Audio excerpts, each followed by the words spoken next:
चलिए आज की इस वीडियो में हम लोग एमाइन्स जो चैप्टर है उसको स्टार्ट करने जा रहे हैं। सबसे पहले एमाइन्स का प्रिपरेशन जानते हैं।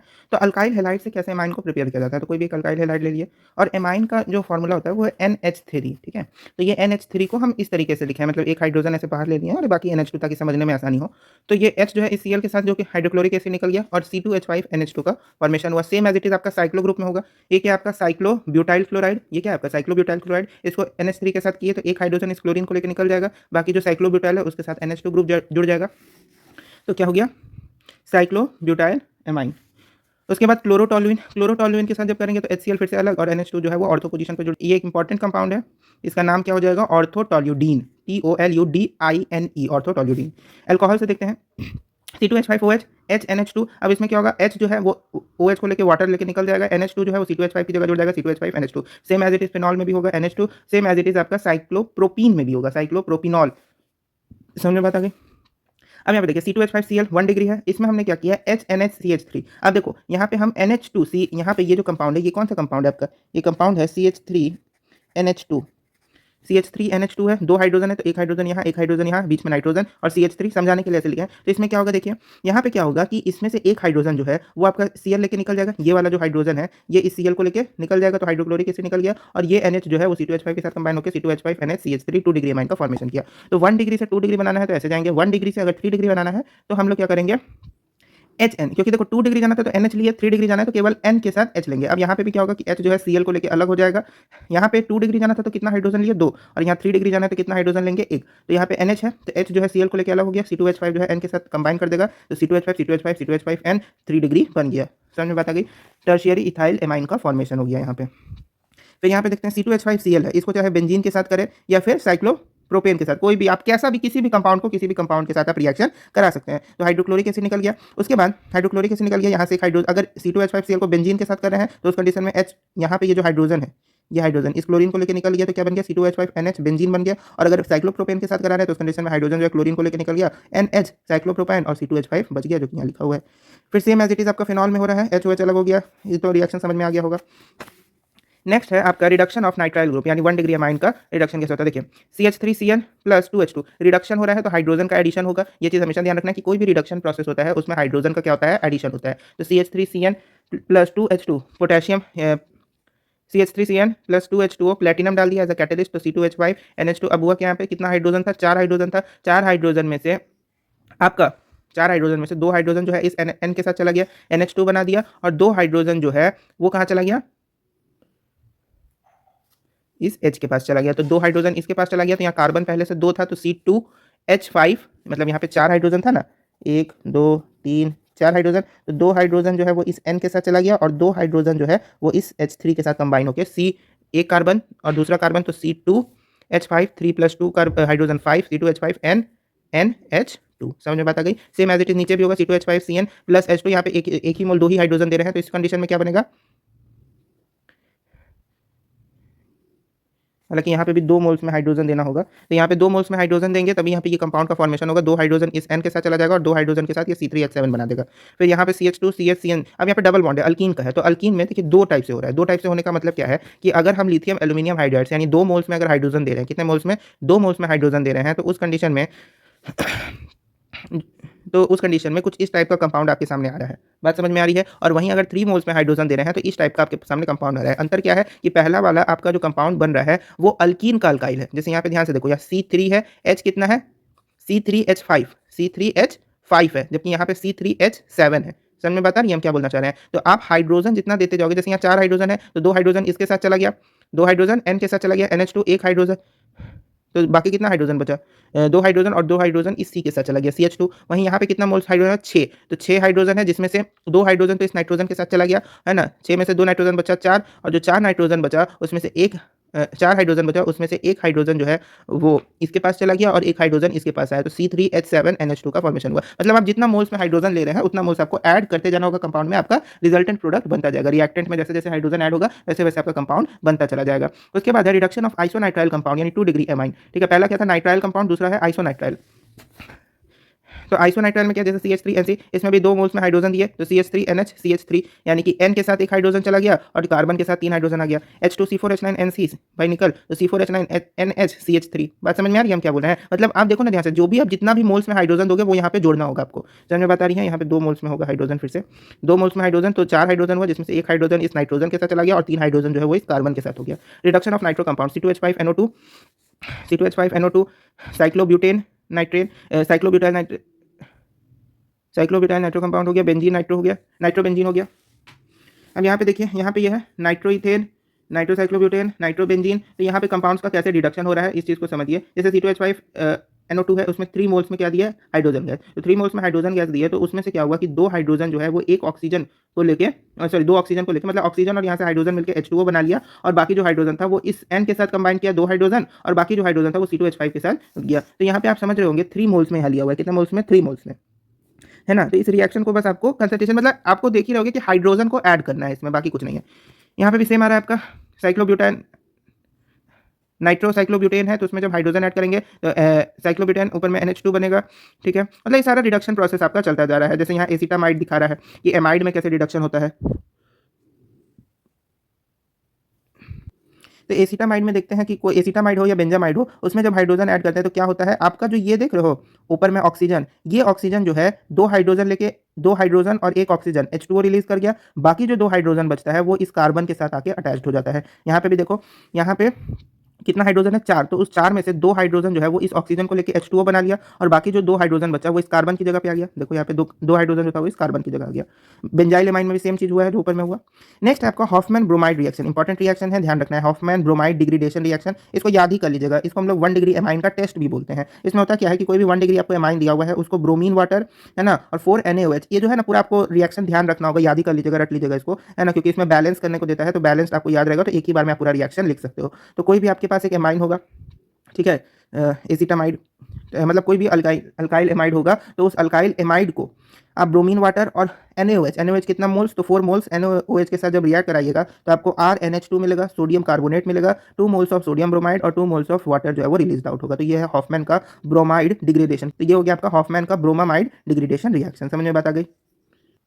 नेक्स्ट है Gabriel phthalimide synthesis forms 1 degree amine. ये भी एक इंपॉर्टेंट रिएक्शन है। पैथैलामाइड कैसे बनता है उस चीज़ को समझिए।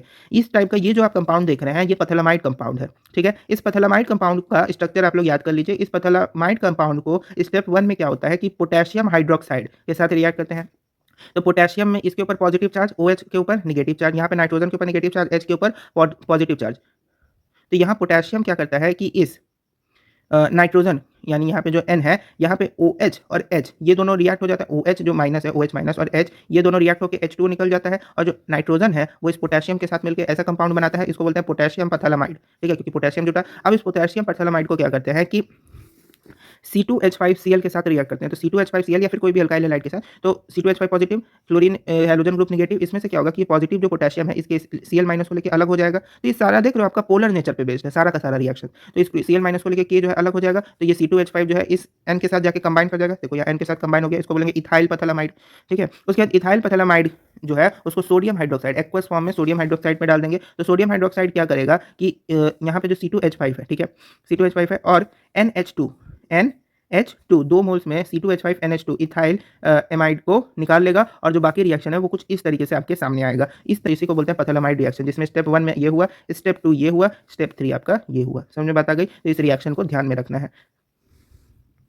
नेक्स्ट है आपका एमाइंस का केमिकल प्रॉपर्टीज। एकाइलेशन रिएक्शन देखिए, एक आपका होता है एकाइलेशन रिएक्शन एसिड हैलाइड के साथ, और दूसरा होता है एनहाइड्राइड के साथ। तो पहले एसिड हैलाइड का देखते हैं। देखिए कोई भी एक एमाइन ले लिए, उस एमाइन को जब एसिड हैलाइड के साथ रिएक्ट कराया, क्या किए, एसिड हैलाइड के साथ रिएक्ट किए, तो यहाँ पे हुआ क्या, अब उस चीज़ को समझो। यहाँ पे हाइड्रोजन कितना है, 2, तो एक हाइड्रोजन इस क्लोरीन को लेकर आउट हो जाएगा, बाकी जो एक हाइड्रोजन यहाँ पे बचा, यहाँ पे एक जो हाइड्रोजन बचा वो हाइड्रोजन जाके इस नाइट्रोजन, ये यहाँ पे ये जो नाइट्रोजन है ना, इसके ऊपर जाके वो कंबाइन कर जाएगा। तो यहाँ पे कुछ इस तरीके का ऊपर में यहाँ पे ये हाइड्रोजन जो है वो दिख रहा है, उसके साथ जाके वो कंबाइन कर जाएगा। समझ में बता रही है। जैसे यहाँ पे देखो बेंजीन के साथ NH2 है, Cl C double bond C2H5, यहाँ से एक हाइड्रोजन NH2 में से एक हाइड्रोजन निकलेगा, इस क्लोरीन को लेके आउट, जो बाकी NH बचा, बाकी क्या बचा, N और H। जैसे 2 हाइड्रोजन था तो एक हाइड्रोजन तो HCl लेके आउट हो गया, बचा कितना हाइड्रोजन, एक हाइड्रोजन, तो वो एक हाइड्रोजन के साथ जो बाकी ये इतना पोर्शन था इस कंपाउंड का वो जो है कंबाइन हो जाएगा, और इसको बोलेंगे N फिनाइल प्रोपेनामाइड। समझ में बताई। यहाँ पे जैसे 2 मोल्स में लिया CH3 C2H5 NH plus Cl C double bond O C4H9, तो Cl और H जो है अलग हो गया, N के साथ जो है C double bond O C4H9 जुड़ जाएगा, इसको बोलेंगे N इथाइल मिथाइल ब्यूटेनामाइड। पहले इथाइल आएगा फिर मिथाइल आएगा, अल्फाबेटिकली चलता है। नेक्स्ट आपका एनहाइड्राइड के साथ कैसे होता है, तो देखो C2H5 NH2 है, ये आपका एनहाइड्राइड है। ये क्या है आपका एनहाइड्राइड है। कौन सा एनहाइड्राइड है, तो इथेनोइक तो ये आपका इथेन है, देखो ना यहाँ पे तो ये C2H5 NH2 है, यहाँ पे आपका एनहाइड्राइड है। तो इस कंडीशन में कैसे रिएक्शन होगा, तो ध्यान से देखो, यहाँ पे होगा क्या कि C2H5NH यहाँ से एक हाइड्रोजन जो है, अब देखो C2H5NH C double bond O CH3, अब यहाँ पे हुआ क्या उस चीज़ को समझिए।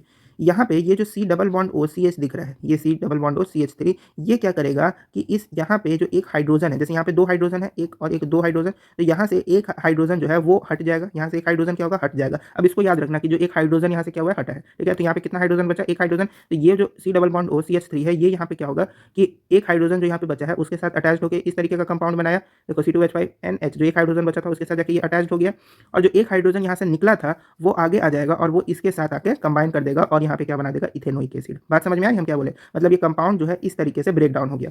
ये वाला जो है ये जाके किसके साथ जुड़ जाएगा, इसके साथ, नाइट्रोजन के साथ, और यहाँ से ये हाइड्रोजन जो है वो इसके साथ रिएक्ट कर जाएगा। देखो यहाँ पे भी सेम चीज़ हुआ है, ये वाला जो है पूरा पोर्शन है, ये वाला इस नाइट्रोजन के साथ आके जुड़ गया है, और यहाँ से ये जो हाइड्रोजन है वो C2H5 C double bond O H के साथ कंबाइन करके क्या बना दिया, प्रोपेनोइक एसिड। यहाँ पे 2 कार्बन, यहाँ पे 1 कार्बन, 2 1 3 कार्बन, प्रोपेनोइक एसिड। समझ में बात आ गई। नेक्स्ट है आपका कार्बाइल एमाइन रिएक्शन। ये भी एक इंपॉर्टेंट रिएक्शन है, खासकर आपका जो एनसीईआरटी में एक कन्वर्जन का क्वेश्चन दिया हुआ है, तो उस कन्वर्जन के क्वेश्चन में भी आपका कार्बाइल एमाइन का रिएक्शन ही इंपॉर्टेंट है, इसको ध्यान रखना है। इसमें होता क्या है कि कोई भी आपके पास 1 डिग्री एमाइन है, ठीक है, ये भी आपको याद कर लीजिएगा इसका फॉर्मेट। कोई भी 1 डिग्री एमाइन है, ठीक है, उसको CHCl3 के साथ रिएक्ट किए, पोटेशियम हाइड्राइड के साथ 3 मोल्स में पोटेशियम हाइड्रोक्साइड ले लिए, उसके साथ उसको रिएक्ट किए, तो होगा क्या, या तो यहाँ से 3 मोल्स में पोटेशियम क्लोराइड निकलेगा, 3 मोल्स में वाटर निकलेगा, और अल्काइल आइसोनाइट्राइल यानी अल्काइल आइसोसाइनाइड का फॉर्मेशन हो जाएगा। 1 डिग्री एमाइन से अल्काइल आइसोसाइनाइड अगर आपको बनाना है तो आपको इस रिएक्शन को फॉलो करना होगा। जैसे देखिए C2H5NH2 है, हमको इथाइल नाइट्राइल से इथाइल एमाइन से हमको इथाइल आइसोसाइनाइड बनाना है, तो हम क्या करेंगे, C2H5NH2 को CHCl3 3KOH के साथ रिएक्ट करेंगे, जिसमें से 3KCl अलग होगा, 3H2 अलग होगा, C2H5NC बनेगा, ठीक है। तो यहाँ पे आपको कुछ कुछ रिएक्शन जो है वो याद रखना होगा, कुछ कुछ रिएक्शन ऐसा है जो कि हमको बस जान लेना है कि उससे ये कंपाउंड बन गया। जैसे कि आपका स्पेशली इसमें जो नेम वाला रिएक्शन है वो ज़्यादा होगा, जैसे बेंजीन NH2 है, एनिलीन है, CHCl3 + 3KOH डाल दिया तो -3KCl -3HCl -3H2O।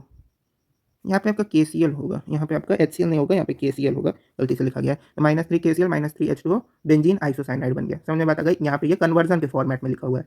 अब हम लोग नाइट्रस एसिड के साथ रिएक्शन करते हैं। नाइट्रस एसिड मतलब HNO2 और नाइट्रिक एसिड मतलब HNO3। तो नाइट्रस एसिड में HNO2 के साथ रिएक्शन कर रहे हैं सोडियम नाइट्रेट और HCl हाइड्रोक्लोरिक एसिड के प्रेजेंस में, तो क्या होगा कि C3H7 नाइट्रोजन कितना है 2, तो दोनों नाइट्रोजन NN कंबाइन होकर N2Cl- क्या होगा, Cl- डाई एजोनियम सॉल्ट बना देगा। क्या बना देगा, डाई एजोनियम सॉल्ट। तो ये वाला प्रोसेस आपको याद रखना होगा कि जो नाइट्रस एसिड के साथ जब भी किसी एमाइन को कंबाइन करते हैं तो डाई एजोनियम सॉल्ट का फॉर्मेशन होता है। जब हम डाई एजोनियम सॉल्ट का प्रिपरेशन बताएंगे तो वहाँ पे आपको ये काम देगा। तो सेम विथ बेंजीन, बेंजीन के साथ भी सेम होगा। इस C3H7 की जगह बेंजीन एनिलीन ले लेंगे तो सेम प्रोसेस रिपीट होगा। अब इस डाई एजोनियम सॉल्ट को जब वाटर में डालेंगे तो क्या हो जाएगा, देखिए जो हाइड्रोजन है यहाँ का वो इस क्लोरीन को लेकर निकल जाएगा, HCl नाइट्रोजन गैस अपना इवॉल्व हो जाएगा, C3H7 के साथ क्या जुड़ जाएगा, OH जुड़ जाएगा। समझ में बात आ गई। हम जानते हैं हिंसबर्ग रिएजेंट के साथ रिएक्शन, इसको हम लोग हिंसबर्ग रिएजेंट बोलते हैं। इसका नाम है बेंजीन सल्फोनाइल, इसका नाम है बेंजीन सल्फोनाइल क्लोराइड, इसी को हम लोग हिंसबर्ग रिएजेंट बोलते हैं। जैसे ग्रिग्नार्ड रिएजेंट पढ़े थे हेलो अल्कीन हेलो एरीन में, उसी तरीके से इसको बोलते हैं हिंसबर्ग रिएजेंट। कोई भी एक एमाइन है तो इसको जब हिंसबर्ग रिएजेंट के साथ रिएक्ट करते हैं तो यहाँ से एक हाइड्रोजन NH2 में से एक हाइड्रोजन इस क्लोरीन को लेकर आउट हो जाता है HCl, और जो बाकी जो बच गया NH वो जो है इस SO2 के साथ कंबाइन हो जाता है, SO के साथ कंबाइन हो जाता है और मिलकर आपका कंपाउंड बना देता है। जैसे यहाँ पे देखिए SO2 ये भी आपका क्या है, आपका हिंसबर्ग रिएजेंट है। इसको NHNCH3C2H5, तो ये जो H है ये Cl को लेकर आउट हो गया हाइड्रोक्लोरिक एसिड, जो बाकी नाइट्रोजन बचा वो इस जो नाइट्रोजन है इस नाइट्रोजन के साथ ये पूरा कंपाउंड ये जो देख रहे हो, क्योंकि क्लोरीन तो चला गया तो बाकी जितना बच गया वो इस नाइट्रोजन के साथ एडअप हो जाएगा। नेक्स्ट आपका ब्रोमिनेशन, एनिलीन है, ब्रोमीन वाटर के साथ लिए, यहाँ पे ध्यान रखना है 3 मोल्स ऑफ ब्रोमीन वाटर लिए हैं, तो ब्रोमीन वाटर के साथ जब एनिलीन को रिएक्ट कराते हैं तो 3 HBr अलग होता है ना, 3 हाइड्रोजन और ब्रोमीन अलग होता है H2O के प्रेजेंस में। ब्रोमीन वाटर और H2O के प्रेजेंस में आपका रिएक्शन होता है तो क्या बन जाता है, सिमेट्रिक ट्राइब्रोमो एनिलीन। क्या बन जाता है, सिमेट्रिक ट्राइब्रोमो एनिलीन। सिमेट्रिक क्यों बोले, क्योंकि सिमेट्रिक पोजीशन पे है, ब्रोमीन जो है वो सिमेट्रिक पोजीशन पे है। चाहे तुम ऐसे अगर इस कंपाउंड को देखो तभी इधर ब्रोमीन है इधर ब्रोमीन है, ऐसे इस कंपाउंड को देखो तभी इधर ब्रोमीन इधर ब्रोमीन, तो सिमेट्रिक पोजीशन पे है। तो यहाँ पे आपका सिमेट्रिक ट्राइब्रोमो एनिलीन बन गया। उसी तरीके से एनिलीन को अगर ब्रोमीन वाटर के साथ फिर से करते हैं एनहाइड्राइड या फिर पाइरिडीन, ये दोनों आपका इंपॉर्टेंट रिएक्शन है from the conversion point of view. तो यहाँ पे क्या हो जाएगा, एनहाइड्राइड और पाइरिडीन के प्रेजेंस में ये जो ब्रोमीन है, ठीक है, एक ब्रोमीन इसके साथ चला जाएगा।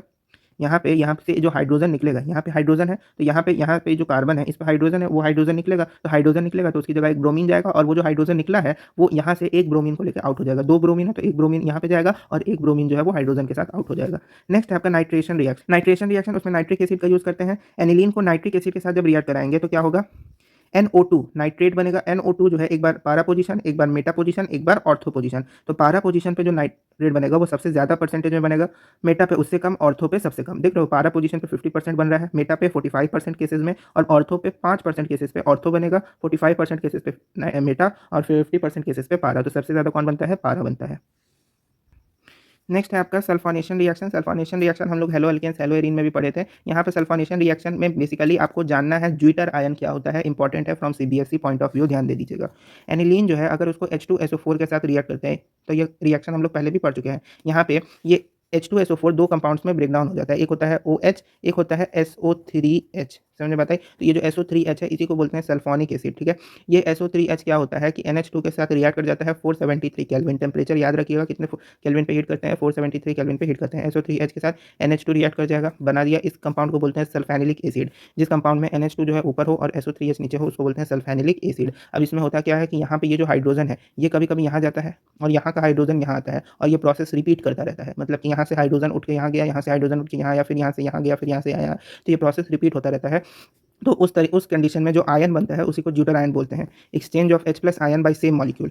देख रहे हो यहाँ पे पहले H था वो H उठ के कहाँ चला गया, यहाँ चला गया, तो यहाँ पे पहले ऊपर में क्या था NH2, अब क्या बन गया NH3। तो यहाँ पे ये यहाँ से एक आयन गया, यहाँ से एक आयन गया तो निगेटिव, यहाँ पे आया तो पॉजिटिव, फिर यहाँ से वो आयन चलेगा, फिर यहाँ पे आ जाएगा, फिर यहाँ से चलेगा, यहाँ जाएगा, फिर यहाँ से चलेगा, यहाँ जाएगा। तो ये जो है चलता रहता है ये चीज़। और उसी जब क्योंकि यहाँ पे उसका वैल्यू क्योंकि यहाँ पे वो कांस्टेंट नहीं है, जो आयन है हाइड्रोजन आयन वो लगातार ऊपर नीचे ऐसे ऐसे कर रहा है, जिसके कारण ज्यूटर आयन से कभी कभी सल्फेनिलिक एसिड और सल्फेनिलिक एसिड से कभी हमेशा ज्यूटर आयन, मतलब ये दोनों रिवर्सिबल है ना। ज्यूटर आयन से सल्फेनिलिक एसिड बनता रहता है और सल्फेनिलिक एसिड से ज्यूटर आयन बनता रहता है, ठीक है। नेक्स्ट है आपका डाईएजोनियम सॉल्ट। डाईएजोनियम सॉल्ट का जनरल कुछ ऐसे होता है, यानी कोई भी अल्काइल है उसके साथ N2X जोड़ दो तो वो डाईएजोनियम सॉल्ट होता है। 1 डिग्री एराइल एमाइन है, यहाँ एराइल बोल रहा है यानी कि बेंजीन ग्रुप, उसको डाइजोटाइजेशन किए, डाईएजोनियम सॉल्ट बना। क्या किए, डाइजोटाइजेशन, डाईएजोनियम सॉल्ट। जिस प्रोसेस के थ्रू डाईएजोनियम सॉल्ट बनता है उसको डाइजोटाइजेशन कहते हैं, ठीक है। इसमें पहला है आपका NH2 को सोडियम नाइट्रेट और HCl के साथ, वही जो हम बताया आपको कि नाइट्रस एसिड के साथ जब रिएक्शन कराएंगे तो डाईओजोनियम सॉल्ट बनेगा, जो भी आपको थोड़ी देर पहले बताया था, याद रखिएगा। दूसरा आपका सैंडमेयर्स रिएक्शन, ये भी आपको पता है, हम बताए थे हेलो एल्केन्स हेलो एरीन्स में। एक यहाँ पे आपको जानना है गेटरमैन का रिएक्शन, ठीक है। सैंडमेयर्स रिएक्शन जिसको जानना है वो हेलो एल्केन्स हेलो एरीन देख लो। हालांकि उसमें होता क्या है कि सैंडमेयर्स रिएक्शन में N2Cl दिया हुआ है तो इसको CuCl2 के साथ रिएक्ट करते हैं तो क्या होता है कि जो क्लोरीन है वो अपना एज इट इज रहता है, नाइट्रोजन गैस जो है वो निकल जाता है। CuCl2 एज ए कैटलिस्ट, यहाँ पे हाइड्रोक्लोरिक एसिड CuCl2 कुछ भी यहाँ पे यूज़ किया जा सकता है, ठीक है। तो यहाँ पे नाइट्रोजन तो अपना निकल गया, क्लोरीन जो है वो इसके साथ अटैच्ड हो जाता है, ठीक है। उसके बाद नेक्स्ट है N2Br, ठीक है, COBr to HBr। अब यहाँ पे ध्यान एक चीज़ का और देखिएगा, यहाँ पे आप जो इसमें ध्यान क्या रखना है, अब उस चीज़ को समझिए यहाँ के सैंडमेयर्स रिएक्शन में कि आप यहाँ पे जो हैलोजन ले रहे हो, यहाँ पे हैलोजन क्या ले रहे हैं, ब्रोमीन। तो यहाँ पे भी हैलोजन अगर आप ब्रोमीन लेते हैं तो उस कंडीशन में तो कुछ दिक्कत नहीं है, जो नाइट्रोजन गैस निकल जाएगा और ब्रोमीन जो है वो उसकी जगह चला जाएगा। लेकिन अगर आप यहाँ पे क्लोरीन लिए हो हैलोजन और यहाँ पे आप साइनाइड ग्रुप ले रहे हो, क्या ले रहे हो, साइनाइड ग्रुप, ठीक है। तो यहाँ पे क्या होगा कि ये जो क्लोरीन है वो इस हाइड्रोजन के साथ रिएक्ट कर जाएगा, यहाँ पे जो क्लोरीन है वो इस हाइड्रोजन के साथ क्या कर जाएगा, रिएक्ट कर जाएगा। नाइट्रोजन तो निकलेगा ही निकलेगा और साथ ही साथ ये जो CN है ना, वो जाके इस बेंजीन के साथ जुड़ जाएगा, ठीक है। तो ये यहाँ पे ध्यान रखना है।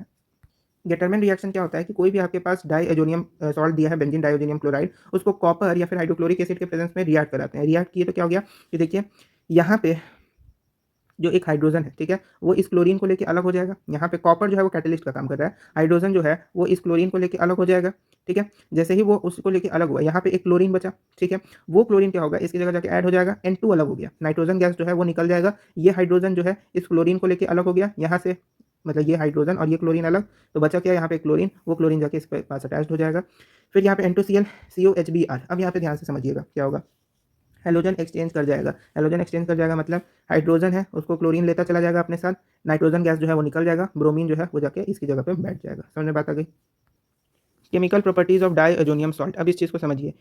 आयोडीन आयन के एक्सचेंज में आपका डाइअमोनियम सॉल्ट काम देता है कि डाइअमोनियम सॉल्ट को जब पोटेशियम आयोडाइड के साथ रिएक्ट कराते हैं तो आयोडीन जो है यहाँ पे क्या हो जाएगा कि पोटेशियम जो है वो Cl को लेके अलग हो जाएगा, potassium chloride, nitrogen gas evolve out हो जाएगा और ये जो आयोडीन है वो इस कंपाउंड जहाँ पे N2Cl है उसकी जगह आयोडीन चला जाएगा, बेंजीन आयोडाइड बना देगा। फिर है एक्सचेंज ऑफ फ्लोरीन। अब यहाँ पे आपको HbF4 को ध्यान रखना है कि HbF4 को ही यहाँ पे हम लेंगे, ठीक है। अब क्यों लेंगे, कैसे लेंगे, वो आपकी कंसेप्ट में नहीं है, उसको हटाइए। HbF4 लेना है। यहाँ पे क्या होगा कि ये जो फ्लोरीन है, ठीक है, फ्लोरीन है, यहाँ पे 4 फ्लोरीन है। कितना फ्लोरीन है, 4। तो उसमें से एक फ्लोरीन जो है वो जाके बैठ जाएगा यहाँ पे।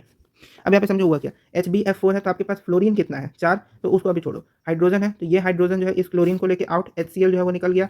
नाइट्रोजन गैस वो अपना अलग हो गया।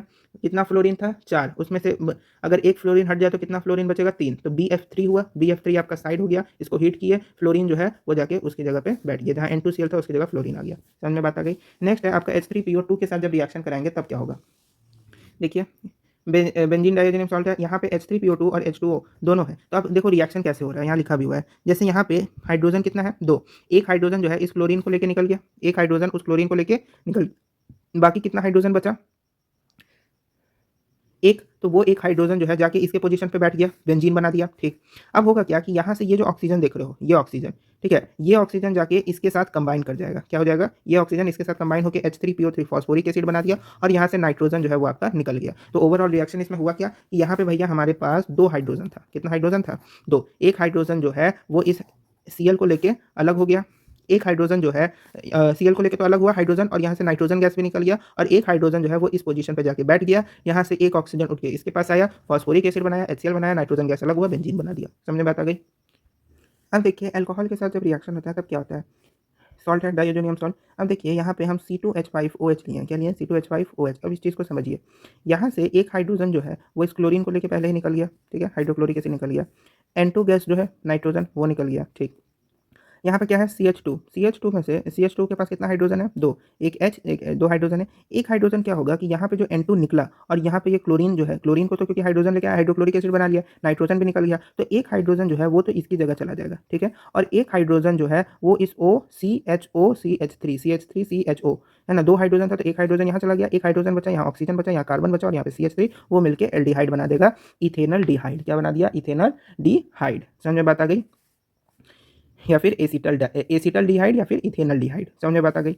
फिर वाटर के साथ जब करेंगे तब क्या होगा, तो देखो HOH वाटर के साथ, H जो है वो क्लोरीन को लेके अलग हो गया, H जो है क्लोरीन को लेके अलग हो गया, नाइट्रोजन गैस निकल गया और ये OH जो है इसकी जगह आके कंबाइन हुआ तो फेनॉल बनाया, OH जो है इसकी जगह आया तो फेनॉल बनाया, नाइट्रोजन गैस जो है वो निकल गया और H जो है Cl को लेके अलग हो गया। समझ में बात आ रही है। नेक्स्ट है आपका कपलिंग रिएक्शन। कपलिंग रिएक्शन को समझिएगा।